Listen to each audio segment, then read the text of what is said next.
Anda menyaksikan Kompas Bisnis bersama saya Asri Gunawan. Saudara Menteri Koordinator Bidang Perekonomian Airlangga Hartarto memastikan Indonesia dan para pemimpin negara ASEAN kompak mendorong negosiasi soal tarif dagang Trump. Airlangga menyebut dalam waktu dekat akan ada pertemuan perwakilan negara-negara ASEAN untuk menyatukan pandangan terkait langkah menghadapi tarif dagang Trump. Pemerintah akan mendorong langkah negosiasi, bukan langkah balasan kepada pemerintah Amerika Serikat. Dan dengan beberapa negara ASEAN, Menteri Perdagangan atau Commerce, saya juga berkomunikasi selain dengan Malaysia juga dengan DPM Singapura, dengan Kamboja dan yang lain untuk mengkalibrasi sikap bersama ASEAN. Pemimpin atau Menteri Perdagangan akan bertemu tanggal 10, Pak Mendak mungkin akan hadir di sana, di mana ASEAN akan mengutamakan negosiasi. Jadi ASEAN tidak mengambil langkah retaliasi, tetapi Indonesia dan Malaysia akan mendorong yang namanya trade investment TIFA. Dibandingkan membalas tarif impor yang ditetapkan Donald Trump, pemerintah Indonesia memilih bergabung dengan lebih dari 50 negara yang sudah terlebih dahulu bernegosiasi dengan Amerika Serikat terkait kebijakan impor. Lalu bagaimana dampaknya ke dunia usaha? Sudah bergabung analis kebijakan ekonomi Apindo, Ajib Hamdani. Selamat pagi, Pak Ajib, apa kabar? Selamat pagi, Mbak Asri. Sangat baik. Pak, ini kan setelah adanya keputusan pemerintah soal jalur negosiasi atas kebijakan tarif impor Trump dibanding dalam tanda kutip balas dendam begitu ya. Bagaimana sikap Apindo menyikapi ini?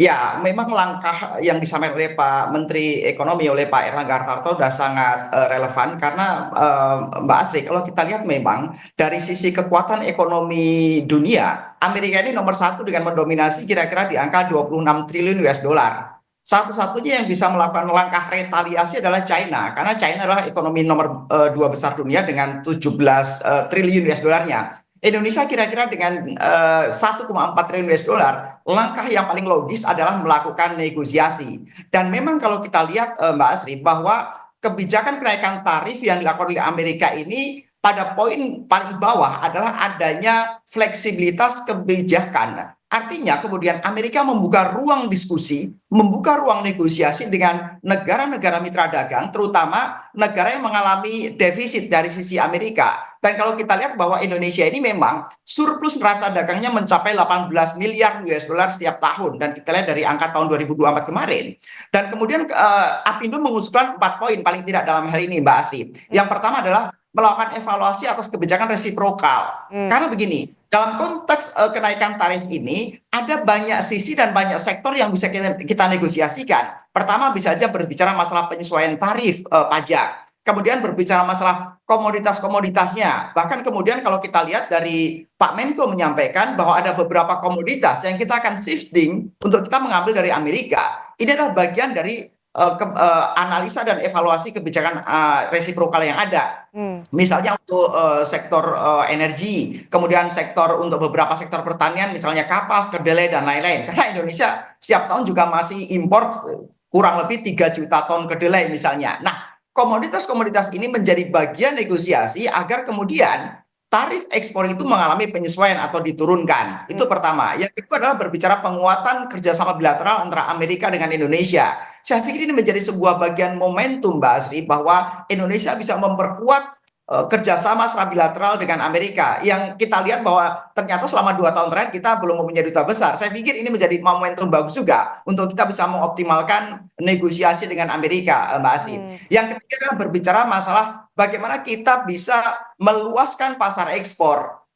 Misalnya kita di ASEAN, kemudian kita dengan BRICS misalnya, dan bahkan dengan negara-negara lain. Ini adalah menjadi bagian momentum untuk kita bisa meluaskan pasar ekspor. Yang keempat, yang terakhir yang menjadi usulan Apindo kepada Pak Menko, Mbak Asri, adalah kita harus juga mempunyai solusi jangka menengah maupun jangka panjang untuk bisa meningkatkan daya saing global kita. Yaitu dengan cara kita terus mendorong pemerintah untuk melakukan revitalisasi untuk sektor-sektor padat karya dan melakukan diregulasi.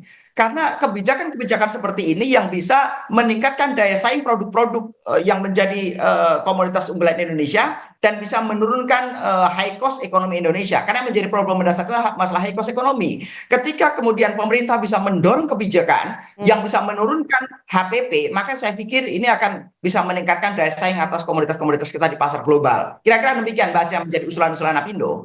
Tapi apakah sudah ada stress test ketika tarif berlaku pada 9 April besok? Bagaimana hitungan asosiasi terkait dengan dampaknya, Pak Ajib? Ya, secara kalkulasi ekonomi tentunya akan ada konstruksi dalam konteks ekspor Mbak Asri. Di mana kalau kita lihat bahwa memang Indonesia itu mempunyai keunggulan dalam konteks neraca dagang dengan Amerika. Tetapi kemudian ketika kemudian Amerika menaikkan tarif pajak seperti ini, maka efek ekonomi yang akan jangka pendek dirasakan oleh Indonesia adalah adanya konstruksi volume ekspor impor. Nah, ketika terjadi konstruksi volume ekspor impor, tentunya ini akan memberikan efek turunan yang lain. Misalnya dalam konteks moneter, maka akan memberikan daya tekan terhadap nilai tukar rupiah terhadap dolar, Mbak Asri. Ini yang kita khawatirkan. Karena tanpa adanya kebijakan tarif ekspor dari Amerika seperti ini pun, rupiah sudah mengalami tekanan luar biasa, bahkan di kemarin sudah mencapai 16.700 sampai 16.800 rupiah per US dollar. Ini yang kita khawatirkan. Karena dalam konteks proyeksi ekonomi makro sepanjang tahun 2025 ini Mbak Asri, Indonesia hanya memproyeksikan bahwa nilai tukar rupiah itu hanya di kisaran 16.000 rupiah.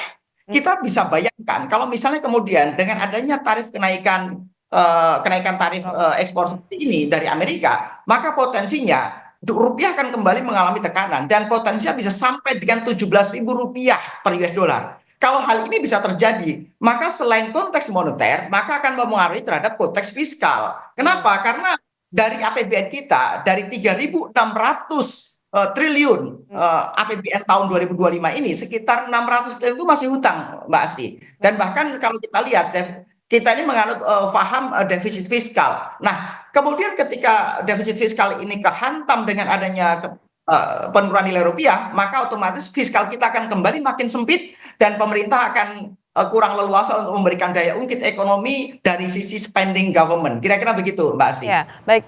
Singkat saja, Pak Ajib. Jadi apakah Apindo ini menilai kebijakan pemerintah sudah tepat? Ya, pemerintah harus mendorong program jangka pendek, jangka menengah, dan jangka panjang.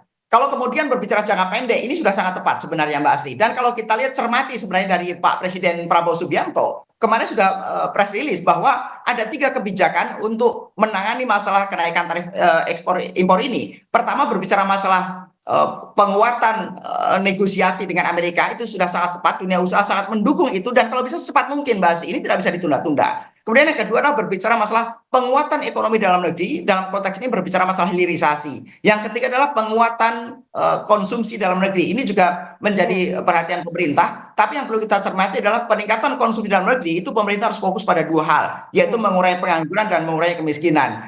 Pemerintah harus fokus dengan good job creation dan menekan high cost ekonomi. Ini yang menjadi orientasi jangka panjang ke depan, Mbak Asri. Tapi dunia usaha akan selalu membangun narasi optimisme dan kita selalu mendukung yang didorong oleh Menko Ekonomi. Demikian Mbak Asri. Baik, secara garis besar, dalam jangka pendek, Apindo menganggap ini sudah tepat, tapi dalam jangka panjang tadi ada beberapa hal yang memang perlu diperhatikan dan juga diawasi begitu ya, Pak Ajib. Terima kasih analis kebijakan Apindo telah bergabung bersama kami di Kompas Bisnis. Sehat selalu Pak Ajib Hamdani.